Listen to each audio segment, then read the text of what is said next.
Mari kita berdoa. Biarlah lagu ini menjadi satu komitmen kami bahwa kami ingin mengasihi Tuhan sampai akhir hidup kami.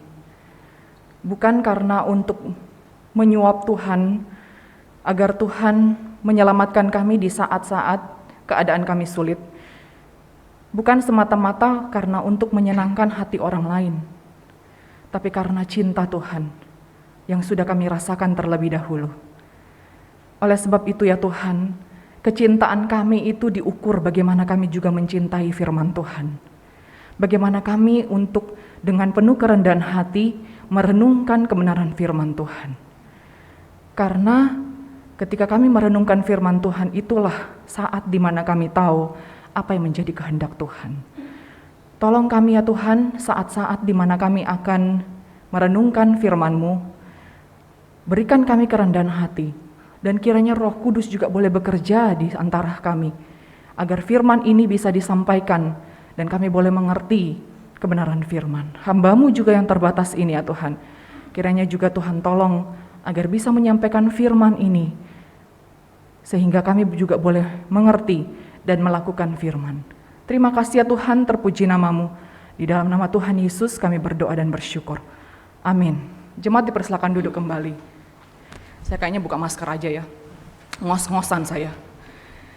Ya, Bapak Ibu jemaat sekalian, bersyukur kita boleh kembali lagi bersama-sama untuk merenungkan kebenaran firman Tuhan. Hari ini tema kita adalah kejujuran iman. Mari sama-sama Bapak Ibu kita buka Alkitab kita Markus pasal 9. Markus pasal 9 ayat 14 sampai 24. Markus pasal 9 ayat 14 sampai 24. Ya, jika sudah mendapatkan, kita akan baca secara bertanggapan.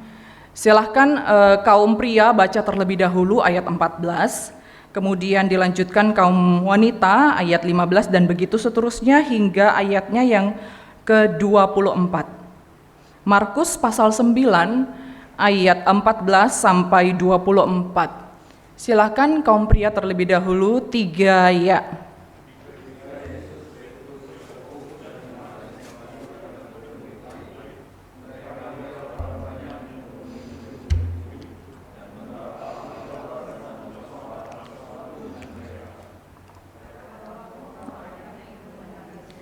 Tercenganglah mereka semua dan bergegas menyambut Dia.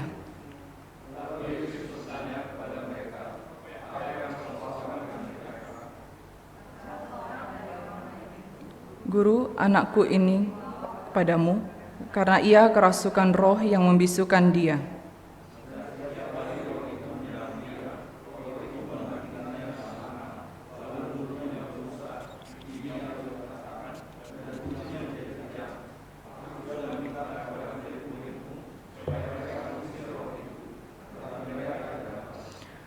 Maka kata Yesus kepada mereka, "Hai kamu angkatan yang tidak percaya, berapa lama lagi aku harus tinggal di antara kamu? Berapa lama lagi aku harus sabar terhadap kamu? Bawalah anak itu kemari."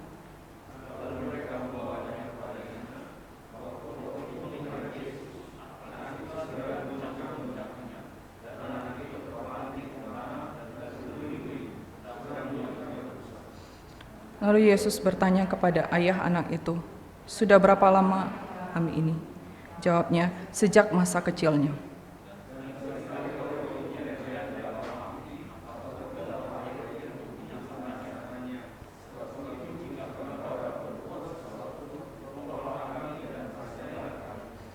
Jawab Yesus, "Katamu jika engkau dapat, tidak ada yang mustahil bagi orang yang percaya."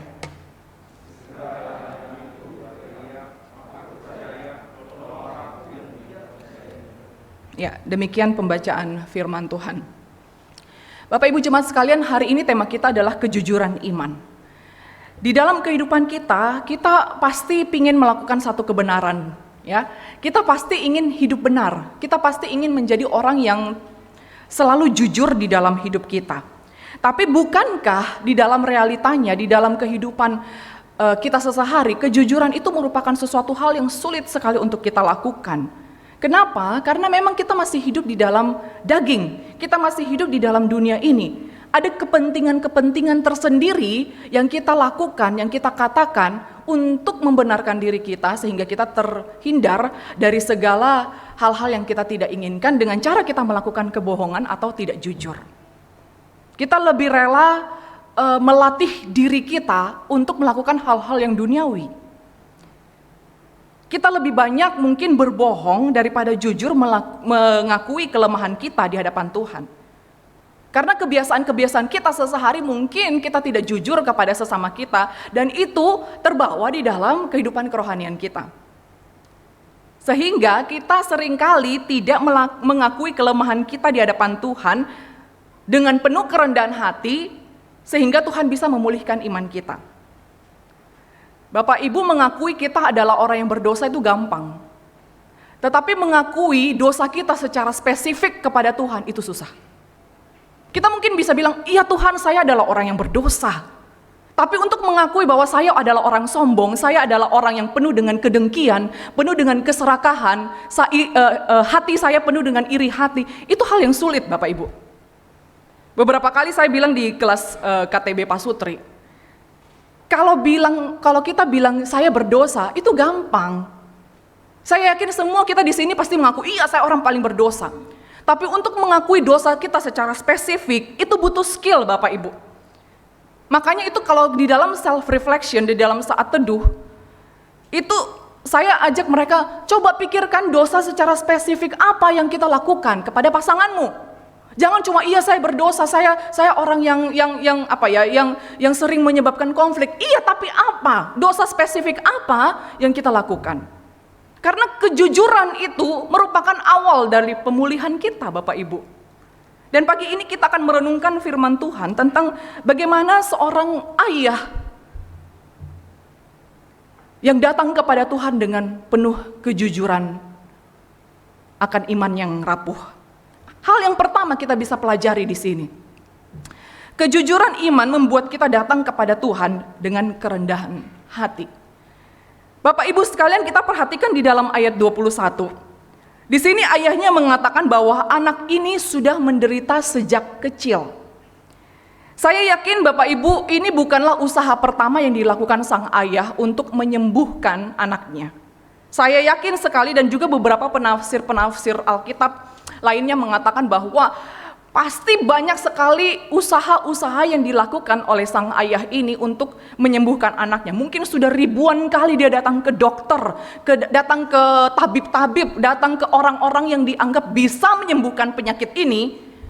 Pasti sudah dilakukan oleh sang ayah.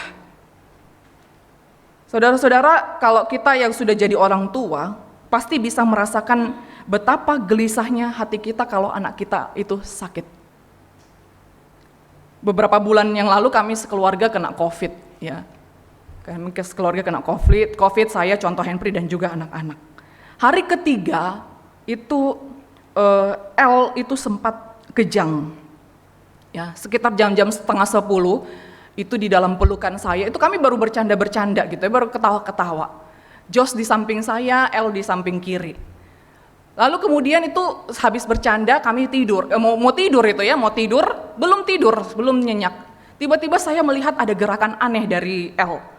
Dan kemudian waktu ketika saya bangun, saya langsung lihat itu bagaimana mukanya itu menjadi biru, badannya kejang-kejang, matanya itu menjadi putih semuanya, dan mulutnya berbusa. Bapak Ibu, saya waktu itu hanya bisa teriak, Tuhan tolong anakku. Langsung contoh Henry telepon Amel begitu, dan pada saat itu juga Amel untungnya dia belum tidur, dan langsung dia mengatakan miringin begitu. Pada saat itu saya panik dan hanya bilang, Tuhan bagaimana ini? Langsung pikiran-pikiran negatif itu terbersit di dalam pikiran saya. Bagaimana kalau anak saya cacat? Bagaimana kalau dia dipanggil Tuhan? Bagaimana kalau terjadi apa-apa? Tapi pada saat itu masalahnya nggak ada yang bisa tolong Bapak Ibu, kami sedang kena COVID. Perasaan keterasingan itu begitu sangat sangat melingkupi kami gitu. Kami tidak bisa ke rumah sakit, kami tidak bisa minta pertolongan, kami tidak bisa kemana-mana. Waktu itu saya minta tolong sama Amel, tolong carikan rumah sakit yang bisa ini. Tapi ternyata penuh semua pada saat itu. Saya bingung saat itu Bapak Ibu, saya nangis, hati saya gelisah, khawatir, dan malam itu adalah malam yang sangat panjang sekali. Saya tuh setel alarm itu bisa 30 menit sekali, saya takut ketiduran. Saya pegang terus itu saya kompres dia, saya ukur suhu tubuhnya, dan nggak berhari-hari itu saya nggak tidur. Bapak Ibu, itu baru kejang sekali, yang cuma beberapa menit. Tapi sakit dari anak kecil ini, anak dari sang ayah ini, itu bukan sakit biasa. Kita bisa bayangkan bagaimana hancurnya hati ayahnya itu ketika melihat anaknya itu sakit sejak kecil. Tidak hanya dia dirasuk setan yang ngomong sembarangan Bapak Ibu ya, tapi setan itu membuat anaknya berkali-kali hampir mati. Setan itu membuat atau menyeret anaknya itu ke air, diseret ke api. Dan mungkin entah berapa kali ayahnya itu harus menyelamatkan anaknya itu dari air dan api, supaya anaknya tidak mati. Saya nggak bisa bayangkan betapa hancurnya hati sang ayahnya ketika harus beribuan kali melihat anaknya itu kejang-kejang, jatuh ke tanah, berguling-guling, dan mulutnya berbusa. Itu yang firman Tuhan katakan. Ribuan kali dia harus melihat anaknya seperti itu, dan ribuan kali dia harus menyelamatkan anaknya agar tidak mati. Dan berdasarkan informasi di dalam Lukas pasal 9 ayat 38, cerita paralel di Injil yang lain, dikatakan bahwa ini adalah anak satu-satunya keturunannya, satu-satunya pewarisnya, satu-satunya anak kesayangannya. Bapak Ibu, saya nggak bisa bayangkan betapa hancurnya hati sang ayah melihat satu-satunya anaknya ini berada di dalam kondisi yang mengenaskan saat itu. Namun ketika dia dengar bahwa sang Mesias hadir, sang Mesias ini tidak pernah gagal di dalam mengusir setan, di dalam menyembuhkan orang sakit. Mungkin dia banyak dengar informasi, cerita-cerita bagaimana setan itu justru takut kepada Tuhan Yesus. Maka di tengah gundah gulananya itu dia berusaha datang kepada Yesus. Bapak Ibu jangan pikir ya, membawa keluar seorang anak yang dalam kasus seperti ini itu gampang. Bukankah hal yang gampang kalau kita bawa anak kita yang baik gitu ya, yang sehat. Tapi untuk membawa keluar, membawa berpergian seorang anak yang berkebutuhan khusus, itu sangat sulit. Sang ayah itu harus mempersiapkan hatinya, mempersiapkan banyak hal. Mungkin dia juga harus ada membawa orang untuk kalau seandainya anak itu kumat, anak itu mungkin dirasuk setan kembali, dia harus menahan anak itu. Tapi sang ayah juga harus menerima konsekuensi. Bagaimana kalau seandainya tiba-tiba anak itu kumat? Tapi dia tidak pasrah sama keadaan Bapak Ibu. Kali ini dia bertekad pergi dan berusaha untuk bertemu dengan Tuhan. Dan menarik sekali ada informasi lain yang ditambahkan oleh Injil Matius. Makanya ini Bapak Ibu ya, kalau kita ada satu cerita yang ada di Injil, beberapa kali saya ngomong juga di dalam khotbah, kita bisa bandingkan dengan cerita-cerita di dalam Injil-Injil yang lain. Itu akan memperkaya kita memahami cerita ini. Bapak Ibu kalau kita lihat di dalam Matius, ya Matius pasal 17 itu cerita paralelnya. Itu yang tidak ada informasi di dalam Injil yang lain. Dikatakan di situ seorang mendapatkan Yesus dan menyembah. Ya ayah ini dibilang, datanglah seorang mendapatkan Yesus dan menyembah. Kemudian di ayat 15 dikatakan, katanya, Tuhan kasihanilah anakku. Tuhan kasihanilah anakku. Bapak Ibu, kondisi dari ayahnya ini bukanlah kondisi yang mudah. Anak kesayangannya, anak satu-satunya itu sakit langka sejak kecil.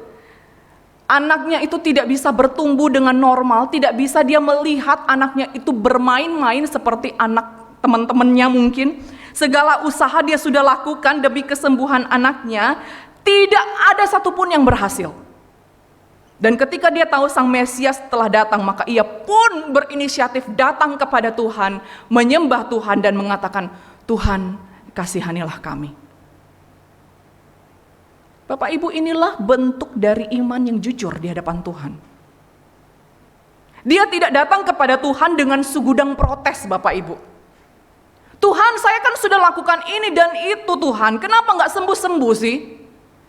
Dia tidak datang kepada Tuhan dengan marah-marah karena kondisinya, Tuhan kenapa harus saya yang ngalamin ini? Ini kan anak satu-satunya Tuhan, harusnya engkau ngerti dong. Kalau anak satu-satunya harusnya dikasih benar dong, dikasih sehat dong. Kenapa justru anak satu-satunya malah dikasih sakit seperti ini? Dia juga Bapak Ibu, dia tidak diam tanpa usaha. Di sini dikatakan dia datang mendapatkan Yesus dan menyembah. Dia tahu bahwa dia nggak sanggup menghadapi persoalan ini. Dia datang kepada Tuhan dengan satu kesadaran bahwa Tuhan, aku cuma hamba dan Engkau adalah Tuhan. Dia sadar bahwa dia tidak berdaya di hadapan Tuhan dan dia butuh belas kasih Tuhan. Maka dia katakan kepada Tuhan, Tuhan, kasihanilah aku. Berapa banyak dari antara kita yang pernah benar-benar datang kepada Tuhan dengan menyembah, bersujud di bawah kaki Tuhan dan memohon, Tuhan kasihani saya. Bapak Ibu, tidak banyak loh orang yang mau dikasihani. Saya teringat khotbah contoh Henry minggu lalu tentang the greatest one. Bukankah apa yang dipertentangkan oleh para murid tentang siapa yang terbesar itu juga yang seringkali menjadi pertentangan orang-orang Kristen? Banyak orang yang merasa saya paling hebat, saya yang punya ide, saya yang kasih persembahan, saya yang pelayanan paling sering, saya yang urus ini dan itu, saya yang sumbang ini, saya yang bawa jiwa paling banyak, saya loh. Tapi berapa banyak orang Kristen yang sadar bahwa saya butuh belas kasihan Tuhan. Bapak Ibu, butuh pertolongan Tuhan sama butuh belas kasihan Tuhan itu dua hal yang mirip tapi berbeda. Saya tidak mengatakan bahwa ketika kita meminta pertolongan Tuhan itu salah ya, tidak. Tidak ada yang salah dari ketika kita meminta pertolongan Tuhan. Alkitab memang mengajarkan kita untuk menjadikan Tuhan sebagai sumber utama pertolongan kita. Namun Alkitab tidak pernah mengajarkan kita hanya mencari Tuhan sebatas untuk mencari pertolongan saja. Kalau hanya minta pertolongan saja, itu fokus kita akan hanya minta solusi. Fokus kita itu hanya akan minta jawaban Tuhan. Kalau kita hanya sebatas minta pertolongan Tuhan, maka kita akan fokus kepada jawaban Tuhan yang harus sesuai dengan keinginanku. Sehingga kalau jawaban Tuhan itu tidak sesuai dengan apa yang kita kehendaki, maka dengan serta-merta kita akan marah, kita akan kecewa kepada Tuhan. Tapi berbeda dengan minta belas kasihan Tuhan, Bapak Ibu. Minta belas kasihan Tuhan itu sadar betul-betul di hadapan Tuhan. Tuhan, aku gak mampu lewatin ini. Sadar bahwa di tengah ketidakmampuanku, aku hanya butuh Tuhan. Fokusnya kepada Tuhan, bukan jawaban. Minta belas kasihan Tuhan itu bukan berarti tidak boleh minta sembuh. Bukan berarti tidak boleh minta keinginan kita. Tapi itu bukan fokus kita. Fokus kita adalah bagaimana Tuhan berjalan bersama-sama denganku, melewati penderitaanku, persoalanku. Fokus kita ketika kita butuh belas kasihan Tuhan adalah bagaimana Tuhan berjalan bersama-sama dengan kita. Dan itu adalah kejujuran iman. Kejujuran iman adalah mengaku bahwa aku gak berdaya Tuhan. Aku gak mampu Tuhan. Aku butuh belas kasihan Tuhan. Dan itulah yang dilakukan oleh sang ayah, Bapak Ibu. Dia datang kepada Tuhan, Tuhan aku gak mampu. Anakku sakit. Anak kesayanganku sakit. Tuhan aku gak mampu, kasihani aku Tuhan. Bapak Ibu, berapa banyak dari antara kita yang kalau minta pertolongan Tuhan selalu ungkit kebaikan-kebaikan kita. Tuhan, aku nih sudah rajin loh saat teduh, apalagi nih gereja nih lah ya, lagi menggadang-gadang saat teduh yang rajin. Tuhan, ini saya loh, nama saya tuh gak pernah absen. Tapi kenapa keadaanku begini? Tuhan, aku ini kan the greatest one, Tuhan, kok hidup saya masih susah sih? Kok kestabilan ekonomi saya masih susah sih Tuhan? Berapa banyak dari antara kita yang katanya lagi minta tolong nih sama Tuhan, tapi datang kepada Tuhan nggak pernah benar-benar jujur di hadapan Tuhan. Tapi malah kita membawa dalam tanda kutip segudang prestasi kita kepada Tuhan. Bapak Ibu, kesombongan itu adalah dosa universal. Dan itu adalah kejahatan besar yang seringkali tidak diakui oleh orang-orang Kristen. Dan penangkal untuk kesombongan itu adalah kerendahan hati. Bapak Ibu, kalau kita tidak pernah benar-benar datang kepada Tuhan dengan penuh kerendahan hati, datang sujud menyembah kepada Tuhan, maka yang terjadi adalah kita akan datang kepada Tuhan dengan penuh kesombongan, membawa segudang prestasi kerohanian kita, membawa segudang kemajuan-kemajuan kerohanian kita, dan menagih Tuhan, Tuhan aku sudah melakukan ini, maka engkau harus berhutang kepadaku. Kita akan datang kepada Tuhan dengan semua hal yang kita anggap prestasi dalam kerohanian kita, dan itu menjijikkan di hadapan Tuhan.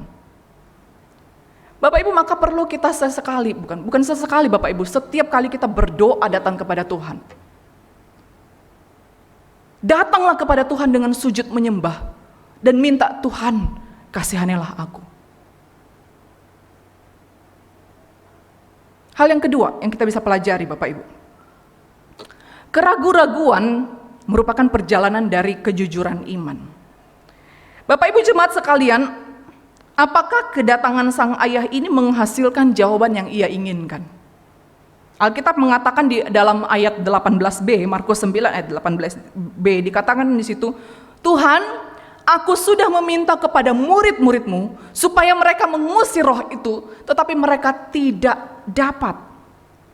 Bapak Ibu, dia langsung mengadu panjang lebar kepada sang guru karena perjalanannya itu yang tidak mudah. Dia harus mempersiapkan banyak hal, membawa anak yang seperti itu, dan kemudian ketika dia sampai di tempat tujuan itu tidak sesuai dengan apa yang dia harapkan. Lalu dia mengadu panjang lebar kepada Tuhan.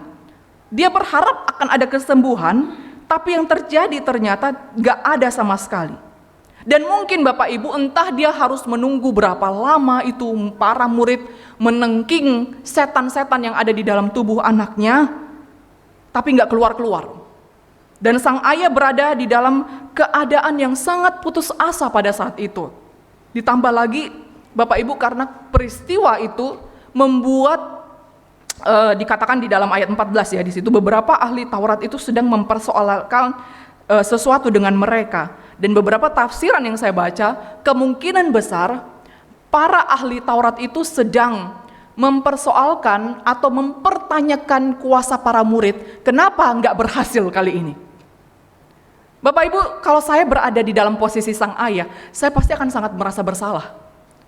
Saat itu saya sudah capek menunggu kenapa nih para murid kagak bisa nyembuhin anak saya. Kemudian keadaan makin memanas saat itu. Para ahli-ahli Taurat dan para murid itu berdebat. Mereka berdebat mempertanyakan, kenapa nih anak gak sembuh-sembuh? Jangan-jangan kamu bukan pakai kuasa Tuhan. Secara fisik dia sangat lemah sekali sang ayah. Dia udah capek, dia udah lama nunggu. Dan pada saat itu keadaan semakin memanas, keadaan itu sudah chaos, sudah kacau. Fisik lelah, harapan tidak tercapai, anak yang tidak kunjung sembuh, keadaan memanas karena terjadi perdebatan. Dan akhirnya dia melapor itu kepada Tuhan. Dan ketika Tuhan Yesus meminta untuk membawa anak itu kepadanya, apa yang terjadi Bapak Ibu? Anak itu tiba-tiba kumat lagi. Kumat lagi Bapak Ibu, karena roh jahat itu tahu bahwa dia sedang berhadapan dengan siapa. Dan sang ayah itu semakin putus asa. Mungkin yang ada di dalam benaknya dia mengatakan, ya ampun, kenapa lagi nih anakku? Mengapa dia kumat lagi? Apakah sang guru juga tidak dapat melakukan sesuatu sama seperti murid-muridnya? Tetapi bukankah aku tahu dia ini sang Mesias, dia gak pernah gagal mengusir setan-setan. Tapi kenapa justru diperhadapkan dengan sang Mesias ini dia malah kumat lagi? Mengapa anakku kumat lagi? Jangan-jangan ini tidak akan bisa sembuh anakku. Pikiran dan hatinya sudah tidak mulai sinkron. Hatinya percaya kepada Tuhan, Tetapi pikirannya mulai ragu karena ia melihat para muridnya tidak mampu, sementara anaknya makin menjadi-jadi ketika bertemu dengan Tuhan. Dan di dalam keraguannya yang muncul itu, karena ketidaksinkronan antara hati dan pikirannya Bapak Ibu, dia mengatakan, jika engkau dapat berbuat sesuatu, tolonglah kami dan kasihanilah kami. Jika engkau dapat berbuat sesuatu. Muncul keraguan di dalam hatinya Bapak Ibu. Bapak Ibu, pertanyaan reflektif untuk kita nih. Sebenarnya boleh nggak sih orang Kristen ragu-ragu?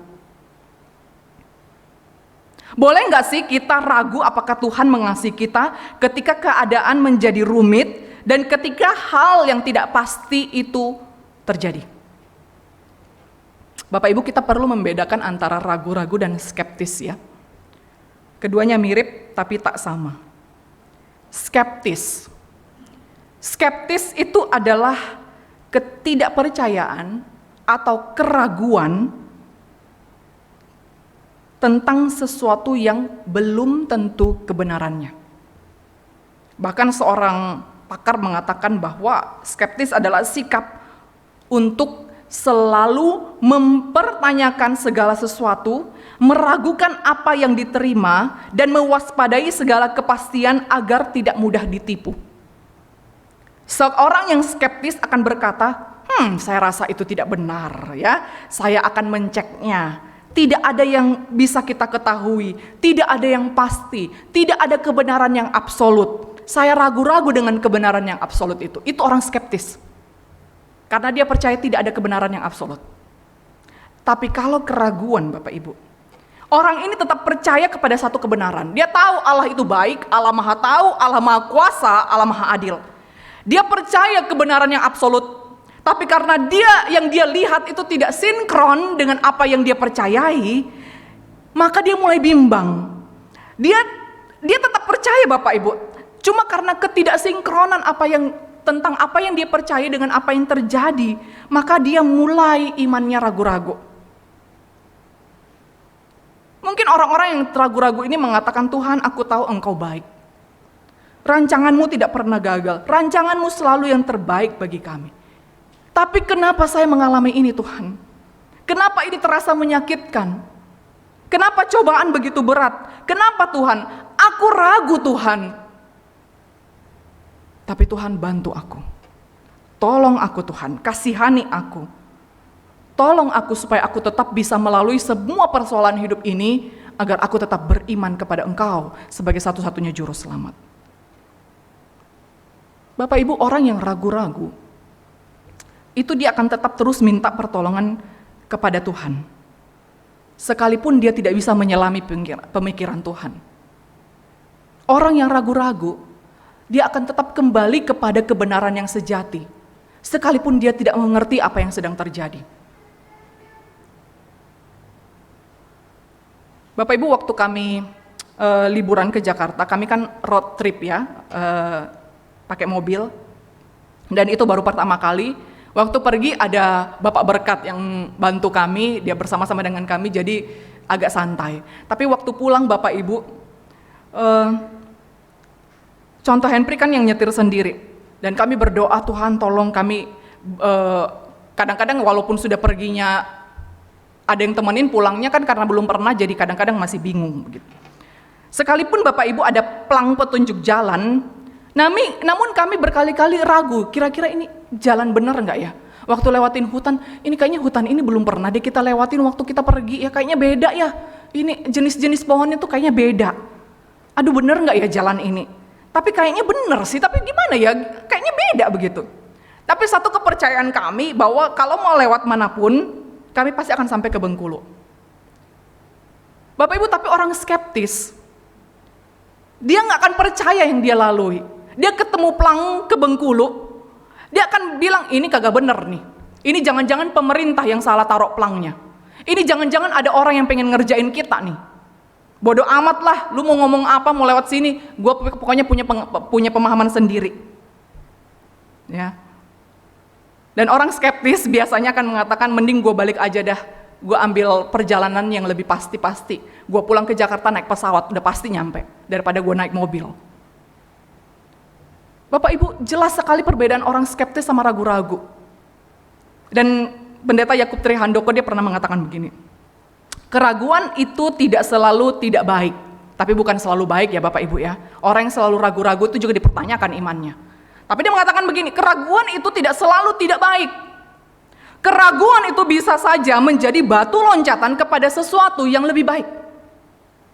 Pengalaman hidup yang buruk bisa membuat kita meragukan Tuhan. Realita penderitaan yang begitu menyakitkan bahkan bisa membuat kita meragukan pemeliharaan Tuhan. Tuhan sebenarnya sayang gak sih sama saya? Tuhan sebenarnya pelihara saya gak sih? Dan saya percaya bahwa orang Kristen bisa dan sering mengalami penderitaan. Bahkan Alkitab mengatakan salah satu karunia yang kita akan hadapi sebagai orang-orang Kristen itu adalah menderita karena kebenaran. Dan itulah yang terjadi kepada sang ayah Bapak Ibu. Dia mulai ragu. Tetapi keraguannya itu bukanlah sikap yang skeptis yang membuat sang ayah mulai berbalik kepada Tuhan. Ia tetap percaya, namun karena yang dilihatnya tidak sinkron, maka dia mulai meragu. Dan keraguan ini justru membawa sang ayah makin bergantung kepada Tuhan. Bapak Ibu, dalam salah satu buku yang saya baca, bukunya judulnya begini, Tentu Saja Saya Percaya, Lalu Bagaimana? Ini karangan James Montgomery. Dia mengatakan begini, ada dua respons kita menghadapi persoalan hidup kita. Yang pertama adalah kita bisa bertanya dengan mengepalkan tangan dan menghantamnya ke surga. Ini gaya bahasa aja. Kita bisa bertanya dan mengepalkan tangan kepada Tuhan di dalam pemberontakan sambil bertanya kepada Tuhan, Tuhan, kenapa Engkau membiarkan ini menimpa saya? Jika Engkau adalah Allah sebagaimana yang Engkau katakan, maka Engkau pasti akan setia pada janji-janjimu. Tapi justru yang terjadi adalah hal yang sebaliknya, hal yang menyakitkan, hal yang tidak sesuai dengan harapan, maka Engkau bukanlah Allah yang baik. Maka Engkau bukanlah Allah yang mengerti akan kehidupan kami. Atau pilihan yang kedua Bapak Ibu, kita bisa bertanya seperti orang-orang kudus yang ada di dalam firman Tuhan atau di dalam sepanjang sejarah kekristenan yang mengatakan, Tuhan, kenapa ini terjadi? Saya bingung Tuhan, tolong jelaskan kepada saya. Dan Bapak Ibu, kalau kita mengambil jalan yang kedua, pilihan yang kedua ini, maka kita akan bertanya atau mengatakan kepada Tuhan, Tuhan, saya nggak ngerti apa yang terjadi di dalam hidupku. Karena saya hidup di mana pandangan saya sangat-sangat terbatas karena dosa saya. Saya jelas tidak melihat segala sesuatunya sebagaimana Tuhan melihatnya.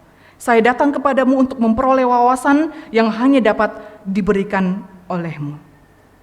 Dan Bapak Ibu, penulis ini mengatakan, dengan kita mengatakan seperti itu, maka Allah yang setia kepada umatnya itu akan menolong kita. Bapak Ibu, penulis buku ini meninggal tahun 2000. Dia meninggal karena kanker hati. Dan dia itu seorang gembala di salah satu gereja di Amerika selama 32 tahun Bapak Ibu. Waktu ketika dia divonis kanker hati, itu hanya berjarak 8 minggu dari kematiannya. Jadi 2 bulan kemudian waktu ketika dia tahu dia kanker hati, 2 bulan kemudian dia meninggal. Dan di antara 2 bulan itu, ketika dia seperti menyampaikan pesan-pesan terakhir kepada jemaatnya, dia mengatakan begini, apabila Allah melakukan sesuatu dalam hidup Anda, akankah Anda mengubahnya? Jika Anda mengubahnya, Anda akan membuatnya semakin lebih buruk, bukan semakin lebih baik. Bapak Ibu jemaat sekalian, ketika murid-murid gagal menyembuhkan anak dari sang ayah ini, ia tidak serta-merta datang kepada Tuhan dengan segudang amarah. Sang ayah tidak datang kepada Tuhan dengan segudang kemarahan. Kenapa harus aku yang menderita Tuhan? Kenapa harus aku yang hanya punya 1 anak Tuhan? Kalau masih punya 2 anak bolehlah, ada 1 yang baik, ada 1 yang sakit, gak apa-apa. Tapi ini cuma punya 1 anak Tuhan, kenapa juga Engkau mengizinkan ini terjadi kepadaku? Tidak bisakah Tuhan membiarkan aku hanya punya 1 anak dengan anak yang normal, anak yang sehat? Dia tidak datang seperti itu kepada Tuhan Bapak Ibu. Dia justru datang kepada Tuhan, memohon Tuhan mengasihaninya di tengah segala keraguannya pada saat itu. Dan kita lihat apa yang menjadi respons Tuhan. Dikatakan di situ, katamu jika engkau dapat, tidak ada yang mustahil bagi orang percaya.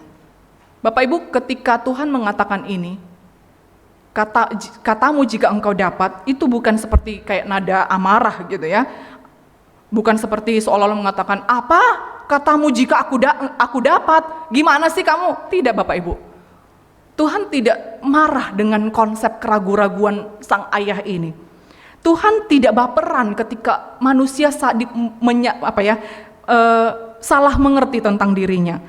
Justru karena kejujuran iman dari sang ayah ini, Tuhan dengan penuh kasih akan menyingkapkan kebenaran yang disalah mengerti oleh sang ayah ini. Dan kita mengatakan, dan kita lihat di sini apa yang menjadi respon sang ayah. Dikatakan situ, Tuhan, aku percaya, tolonglah aku yang tidak percaya ini. Bapak Ibu, apa maksud perkataan ayah ini? Kembali lagi tadi ke deskripsi ragu-ragu. Sang ayah bukan orang yang skeptis. Dia ragu-ragu. Dia mengatakan bahwa Tuhan, aku percaya Engkau dapat melakukan segala sesuatu. Tuhan, aku percaya Engkau maha kuasa. Tuhan, aku percaya Engkau adalah Allah yang baik. Tuhan, aku percaya Engkau adalah Allah yang memelihara segala sesuatu. Tolonglah aku yang tidak percaya ini, yang penuh dengan keraguan-raguan. Tolonglah aku yang sedang rapuh ini Tuhan. Tolonglah aku yang sedang tidak meyakini segala sesuatu. Bapak Ibu, ini adalah orang yang jujur di hadapan Tuhan. Kejujuran imannya ini mengungkapkan bahwa ia ragu antara apa yang dia percayai dan apa yang dia alami. Tetapi itu tidak membuatnya berpaling kepada Tuhan. Justru dia datang kepada Tuhan, sujud menyembah dan mengatakan, Tuhan, kasihanilah aku. Dan Bapak Ibu, satu janji yang Tuhan katakan, bahwa ketika ada orang-orang yang datang kepada Tuhan dengan penuh keraguan, maka Tuhan tidak akan pernah membiarkan orang itu. Tuhan tidak akan pernah membiarkan kita dalam keraguan-raguan. Dan selalu ada konfirmasi dari Tuhan, karena memang iman kita itu berasal dari Tuhan. Sang ayah sadar bahwa selama ini kepercayaannya kepada Tuhan tidak sempurna. Bapak Ibu, seorang teolog mengatakan gini, Allah membuat kita mengalami penderitaan supaya kita dapat mengenal diri kita dengan lebih baik. Kita bisa melihat kerusakan yang ada di dalam diri kita pada saat kita menderita, padahal sebelumnya kita tidak percaya bahwa itu ada pada kita. Dia mengumpamakan seperti ini ya Bapak Ibu. Air di dalam gelas itu kelihatan begitu bening ya. Tetapi coba dididihkan. Buihnya langsung keluar. Thomas Watson mengatakan, ketika kita mengalami penderitaan, maka itu akan mengungkapkan sesuatu di dalam diri kita yang kita tidak sadari. Kemungkinan besar itu adalah keraguan-raguan. Di saat berkelimpahan, di saat keadaan stabil, seorang bisa terlihat begitu rendah hati Bapak Ibu. Terlihat begitu sempurna. Tapi coba kasih penderitaan, coba kasih panas, maka buihnya langsung keluar.